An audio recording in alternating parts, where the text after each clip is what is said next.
Elite Group వారి Ixora 2.5, 3 and 3.5 BHK ultra luxurious apartments JNTU Hyderabad. మరిన్ని వివరాలకి ఈ కింద నంబర్ని సంప్రదించండి. రాష్ట్రంలోనే అతి పొడుగైన 193 కిలోమీటర్ల తీర విస్తరించిన చిక్కోలు జిల్లా తీరానికి మాత్రం పర్యాటక శోభ సంతరించుకుంటుంది. దానిలో ఎటువంటి అతిశక్తి లేదు. కూటమి ప్రభుత్వం కొలువు తీరిన తర్వాత సంపద సృష్టించాలన్నటువంటి ఒక సదుద్దేశంతో వెళ్తున్నటువంటి ఈ తరుణంలో దశాబ్దాల కాలంగా పూర్తిగా నిర్లక్ష్యానికి గురైన చిక్కోలు తీరం ఈరోజు బీచ్ ఫెస్టివల్కి సిద్ధమైంది.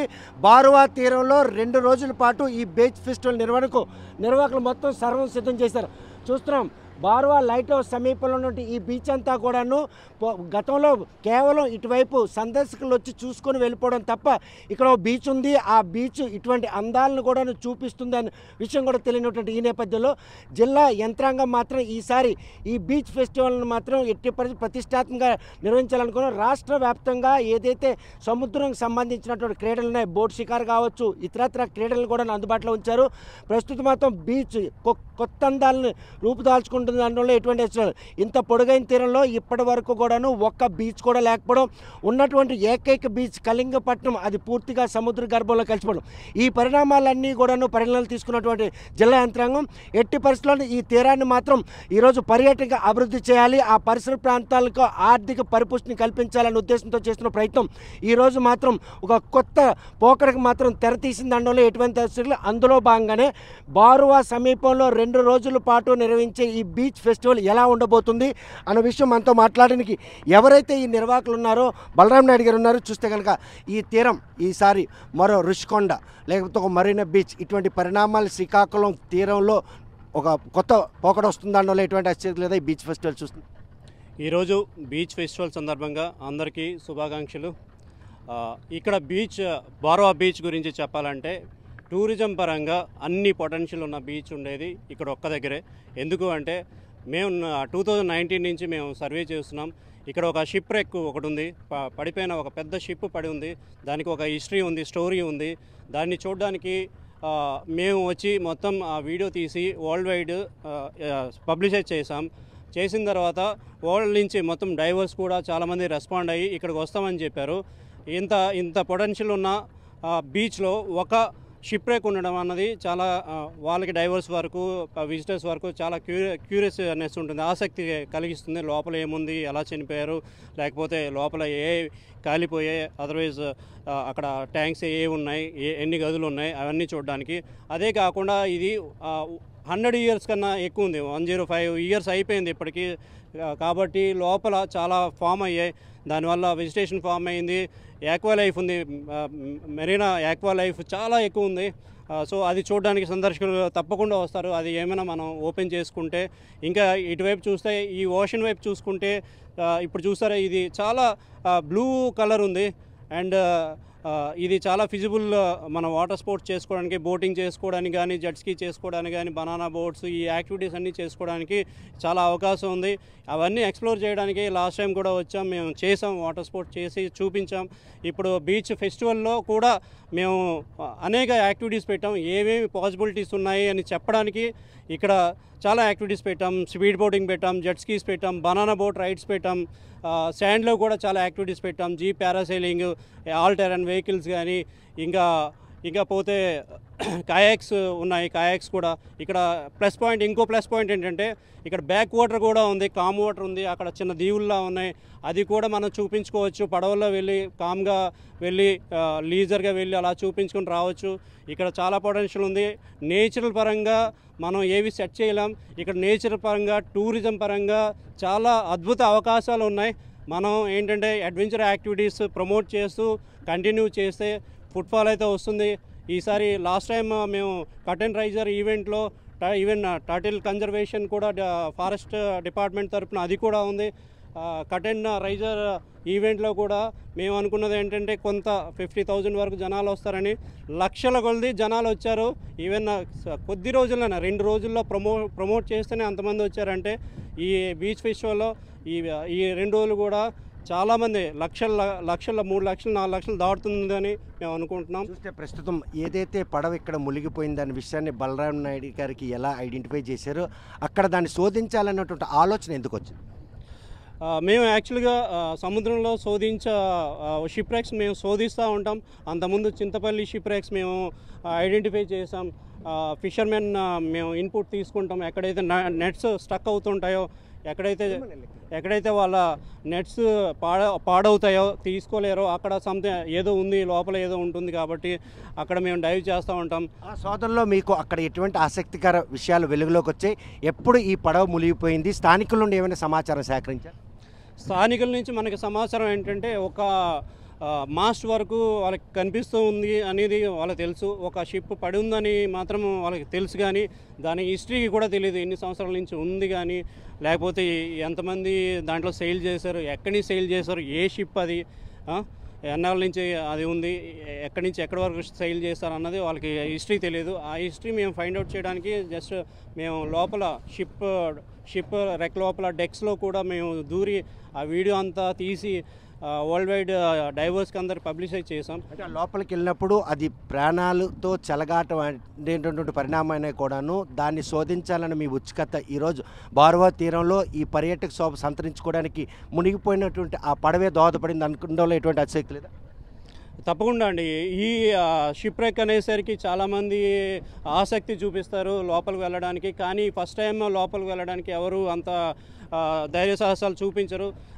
మా వరకు ఏంటంటే, మేము స్కూబా ఇన్స్ట్రక్టర్స్ చాలా ఇయర్స్ నుంచి మేము ఎక్స్పీరియన్స్ చేస్తున్నాము. సో చాలా ప్రికాషన్స్తో అన్నీ తీసుకొని ఆ రోజు మేము టైం అన్నీ చూసుకొని, టైట్స్ అన్నీ చూసుకొని మేము లోపలికి వెళ్ళి ఆ వీడియో తీసి బయట పెట్టడం వల్ల ఇప్పుడు టూరిజం అన్నది ఈ బేస్ మీద, అంటే మా నార్మల్గా ఏంటంటే వాటర్ స్పోర్ట్స్, ఏ బీచ్లో అయినా వాటర్ స్పోర్ట్స్ కొన్ని చేస్తారు, స్పీడ్ బోట్స్ అవి చేస్తారు.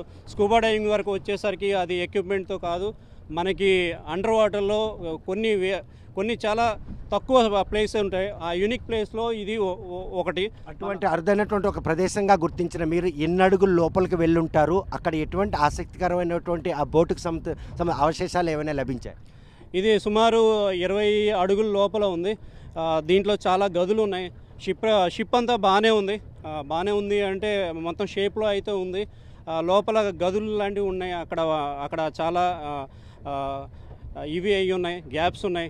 గ్యాప్స్లో డెక్స్లో చాలా ఆ డెక్స్ ఊడిపోయాయి. ఇంకా అది స్టీమ్ ఇంజన్ షిప్, ఆ స్టీమ్ ఇంజన్ కూడా షిప్ చూసాం, ఇంజన్స్ చూసాం, ఆ పైప్ లైన్స్ అన్నీ చూసాం. అవన్నీ పడి ఉన్నాయి, కింద అన్నీ చెదరగా పడి ఉన్నాయి.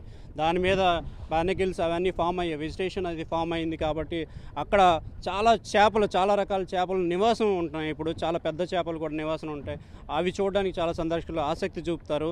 ఇవన్నీ చాలా యూనిక్ స్పాట్ చెప్పడానికి అదొక రీజన్ అండి. అంటే ఇప్పుడు ఈ పడవ ప్రయాణికులు ప్రయాణించే పడవ, లేకపోతే కార్గో అంటే సరుకులు రవాణా చేసే పడవగా ఐడెంటిఫై చేసి? ఇది యాక్చువల్గా ప్రయాణికులు ప్రయాణించే పడవ అండి. కొన్ని సరుకులు కూడా పెట్టారు. ఎక్కడి నుంచి అంటే, చెన్నై నుంచి రంగూన్ వెళ్ళే కార్యక్రమంలో మన బార్వా అప్పుడు నేచురల్ హార్బర్ ఇక్కడికి వచ్చి కొన్ని ఐటమ్స్ కానీ, కొంతమంది ప్యాసింజర్స్ కానీ, మైగ్రెంట్ లేబర్ని కానీ తీసుకుని వెళ్ళి రంగూన్ తీసుకువెళ్ళడానికి ఇక్కడ షిప్ వచ్చింది. ఆ షిప్ అగ్ని ప్రమాదం జరగడం వల్ల, ఇక్కడ దగ్గరలో ప్రమాదం జరగడం వల్ల ఆ కెప్టెన్ ఏమైతే చేశారో అది బ్రీచ్ చేద్దాం, అంటే ఒడ్డుకు తీసుకువెళ్దాం, అదర్వైజ్ ఇక్కడ 1600 నుంచి 1700 మంది ప్యాసింజర్స్ ఆ షిప్లో సెయిలింగ్ చేస్తున్నారు. ఆ 1600 మందిని సేవ్ చేయడానికి అతను బీచ్ వైపు తీసుకెళ్ళాడు. ఆ తర్వాత కూడా కొన్ని బోట్లు యూజ్ చేశారు, రెస్క్యూ బోట్స్ ఏవైతే ఉన్నాయి పడవల్లో, పెద్ద షిప్లో ఏవైతే ఉన్నాయో అవి యూజ్ చేసేసారు. ఇంకా చాలామందిని రక్షించవలసి ఉంది కాబట్టి మన ఫిషర్మ్యాన్, అప్పుడు పూర్వీకుల ఫిషర్మ్యాన్ అందరూ వచ్చి అందరినీ తీసుకువెళ్ళి అందరినీ రక్షించడం అయింది. అది యాక్చువల్గా రికార్డు ప్రకారం 81 మంది చనిపోయినట్లు అది రికార్డు ఉంది. మిగతా 1600 మందికి పైగా సేవ్ అయ్యారు. బికాజ్ మన ధైర్య సాహసాలు చూపించారు మన ఫిషర్మ్యాన్ కమ్యూనిటీ మొత్తం, ధైర్య సాహసాలు చూపించి అందరినీ మంచిగా బోర్డు ద్వారా తీసుకెళ్ళి వాళ్ళకి ఫెసిలిటీ కూడా ఇచ్చారు. అక్కడి నుంచి బార్వా రైల్వే స్టేషన్ నుంచి చెన్నైకి అందరూ ప్రయాణం అయ్యారు. అది అతను హిస్టారియన్ మాకు పంపించిన డేటా. అదంతా మన డిస్ట్రిక్ట్ అథారిటీస్ కూడా మనం ఇన్ఫామ్ చేస్తాం. అది హిస్టారికల్ స్టోరీ ఉంది కాబట్టి దాన్ని మీరు ఇంకా మంచిగా ప్రమోట్ చేసి, ఈవెన్ ఎడ్యుకేషన్ దీనిలో పాఠంలో కూడా ఇది చేర్చగలిగితే మన బార్వా నేమ్ ఇంకా మంచిగా అవుతుందని అనుకుంటున్నాను. బలరాం నాయుడు గారి తాలూగా ఒక సదుద్దేశం ఈరోజు చిక్కోలు తీరంలో పర్యాటక శోభ సంతరించుకునేందుకు అవసరమైనటువంటి ప్రతి అంశాన్ని ఒడిసి పట్టుకొని పర్యాటక అభివృద్ధికి దోహదపడుతుంది అందులో ఎటువంటి అతిశక్తి లేదు. తప్పకుండా ఇది టూరిజం పరంగా చాలా హైలైట్ అవుతుంది. కానీ ఒకటి స్టేట్ గవర్నమెంట్ పూర్తిగా దీని మీద ఫోకస్ పెట్టాలి. ఫోకస్ పెట్టి టూరిజం పరంగా అడ్వెంచర్ యాక్టివిటీస్ పరంగా ఒక సిస్టమేటిక్గా చేయగలిగితే ఇది ప్రపంచంలోనే ఒక అద్భుతమైన బీచ్గా తయారవుతుంది. ఇంత పొడుగైన తీరంలో ఒక్క బీచ్ కూడాను చెప్పుకునేందుకు లేనటువంటి పరిణామానికి గల కారణం ఎవరి అలసత్వం, ఎవరి తాలూకు నిర్లక్ష్యం అనుకోవచ్చు. మీ అనుభవం టూరిజం అనేసరికి ఇంతవరకు అంతగా ఎవరు కాన్సన్ట్రేట్ చేయలేదు. టూరిజంలోనే అదర్ కంట్రీస్ లక్షలాది డైరెక్ట్ కానీ ఇండైరెక్ట్ కానీ ఎంప్లాయ్మెంట్ లక్షల్లో బతుకుతూ ఉన్నారు. మనం ఇంకా ఇండియాలో ఇంకా స్టార్టింగ్ స్టేజ్లో ఉన్నాం. మనకి ఇంత సముద్రం ఉన్నా మనం యూటిలైజ్ చేసుకునే స్తోమత లైక్ వాళ్ళకి ఐడియా కానీ ఆ ఎక్స్పర్టైజ్ కానీ లేవు. కాబట్టి నార్మల్గా వాళ్ళ వర్క్స్లో ఉండడం వల్ల టూరిజంలో ఫోకస్ చేయలేకపోతున్నారు. ఈసారి టూరిజం పూర్తిగా ఫోకస్ చేస్తే ఎక్స్పర్టైజ్ని యూటిలైజ్ చేసుకుంటే మాత్రం ఇక్కడ బీచెస్ని డెవలప్ చేయగలం. విశాఖపట్నం అందాలను కనుమరుగు చేసే ఒక కొత్త పర్యాటక కేంద్రంగా శ్రీకాకుళం తీరం రూపుదాల్చుకుంది అంటే బలరాం గారు ఏమంటారు? విశాఖపట్నంకిను శ్రీకాకుళంకి నేచురల్ పొటెన్షియల్ నన్ను అడిగితే మాత్రం శ్రీకాకుళం ఈజ్ ద బెస్ట్. ఎందుకంటే మనకి ఇక్కడ షిప్ రేక్ దగ్గరలో ఉంది, ఈ వాటర్ చాలా బాగుంది, బ్లూ ఇష్ ఉంది, పొల్యూషన్ లేదు, ఇంకా బ్యాక్ వాటర్ ఉంది. ఆ బ్యాక్ వాటర్ ఉన్నది విశాఖపట్నంలో ఎక్కడ కనిపించలేదు. ఒక మంగమారిపేటలో చిన్న లైన్ ఉంటుంది, ఒక కాలు ఉంటుంది, అది కూడా చాలా పొల్యూటెడ్ అయ్యింది. బ్యాక్ వాటర్ లేకపోవడం చాలా మైనస్ అక్కడ. అండ్ ఇక్కడ ఏంటంటే బ్యాక్ వాటర్స్ ఉన్నాయి, ఓషన్ ఉంది, మంచి శాండ్ ఉంది, గోల్డెన్ శాండ్ ఉంది, షిప్ ర్యాక్స్ ఉన్నాయి, ఇంకా ఏం కావాలి. అందుకు ఈ యాక్టివిటీస్ అన్నీ నేను చూపించడానికి ఇక్కడ అన్ని యాక్టివిటీస్ అడ్వెంచర్ యాక్టివిటీస్ అన్నీ తెచ్చాం. ఈ పరంగా ఈ శ్రీకాకుళంలో చాలా స్పాట్స్ యాక్చువల్గా బ్యాక్ వాటర్స్ ఉన్నాయి, ఓషన్ మంచిగా ఉంది, మంచిగా డెవలప్ చేయొచ్చు. ఫోకస్ పెట్టాలి, గవర్నమెంట్ పూర్తిగా ఫోకస్ పెట్టాలి, ఎక్స్పర్టైజ్ని యూటిలైజ్ చేసుకోవాలి, అది చాలా ఇంపార్టెంట్. నార్మల్గా టూరిజంలో ఎక్స్పర్టైజ్ నార్మల్ ఎంప్లాయీస్ చేయలేరు, గవర్నమెంట్ ఎంప్లాయీస్ చేయలేరు. అది బయట నుంచే తెప్పించుకొని ఎక్స్పర్టైజ్ తెప్పించుకొని వాళ్ళని ఆర్గనైజ్డ్ పెట్టుకుంటే మాత్రం టూరిజం చాలా డెవలప్ అవుతుంది. చూస్తే కనుక బ్రిటిష్ కాలంలో ఇక్కడ బార్వా దగ్గర ఉన్నటువంటి ఏదైతే సాధ్యమైనటువంటి పోర్ట్ ఉండేదో ఆ పోర్టుకి రాకపోకలు సాధించే క్రమంలో చెన్నై నుండి రంగున్కి వెళ్తున్నటువంటి ఈ టైంలో అక్కడ మాత్రం బోటు బోల్తా పడింది. 16 మంది ప్రయాణికులు ఉన్నటువంటి ఆ బోటు ప్రమాదానికి గురి కావడంతో కెప్టెన్ మాత్రం దాన్ని ఒడ్డుకు తెచ్చే క్రమంలో సుమారు 80 మంది మాత్రమే మృతి చెందారు. స్థానిక మత్స్యకారులు కాపాడు. ఈ బోటు మునిగిపోయిన విషయాన్ని గమనించినటువంటి మాజీ నేవీ ఉద్యోగి బలరాం నాయుడు మాత్రం చేసిన శోధనలో భాగంగానే ఈరోజు బార్వా బీచ్కి మాత్రం కొత్త అందాలు రూపుదాల్చుకుంటున్న అందులో ఎటువంటి లేదు. పర్యాటక శోభకు అనువైనటువంటి చిక్కోలు తీరం అయినప్పటికి కూడాను ఇప్పటి వరకు అటు దిశగా ప్రభుత్వాలు ఆలోచించకపోవడంతోనే ఈ తీరం అంతా కూడా నిర్లక్ష్యం గురైంది. ఇప్పటికైనా కూడాను ప్రపంచ దేశాలన్నీ పర్యాటకంగా ఎంతో ఆర్థిక స్తోమతని సంతరించుకుంటున్న ఈ తరుణంలో చిక్కోలు జిల్లాలో ఉన్నటువంటి ఈ పొడుగైన తీరాన్ని కనుక పర్యాటక కేంద్రంగా తీర్చిదిద్దినట్టయితే మాత్రం ఎట్టి పరిస్థితుల్లో జిల్లా ముఖచిత్రం మారిపోవడంతో పాటు రాష్ట్రం అంతా కూడాను శ్రీకాకుళం వైపు చూసే అవకాశాలు ఎక్కువగా ఉన్నాయని బలరాం స్పష్టం చేస్తున్నారు. ఈ విషయంలో రాష్ట్ర ప్రభుత్వం మాత్రం చిక్కోలు జిల్లాలో బీచ్ ఫెస్టివల్ రూపంలో శ్రీకారం చుట్టినటువంటి ఈ పరంపర కొనసాగించినట్టయితే మాత్రం శ్రీకాకుళం తీరం కొత్త అందాలు రూపొందుతూ పర్యాటకులతో ఆకట్టుకుంటున్న ఎటువంటి అతిశక్తి లేదు. బార్వా బీచ్ తీరం నుండి వీడియో జర్నలిస్ట్ రామకృష్ణతో సత్యం, RTV శ్రీకాకుళం. మరిన్ని వీడియోస్ కోసం ఛానల్ ని సబ్స్క్రైబ్ చేయండి. లేటెస్ట్ అప్డేట్స్ కోసం వాట్సాప్ ఛానల్ ని ఫాలో అవ్వండి. ఆ లింక్ డిస్క్రిప్షన్ లో ఉంది.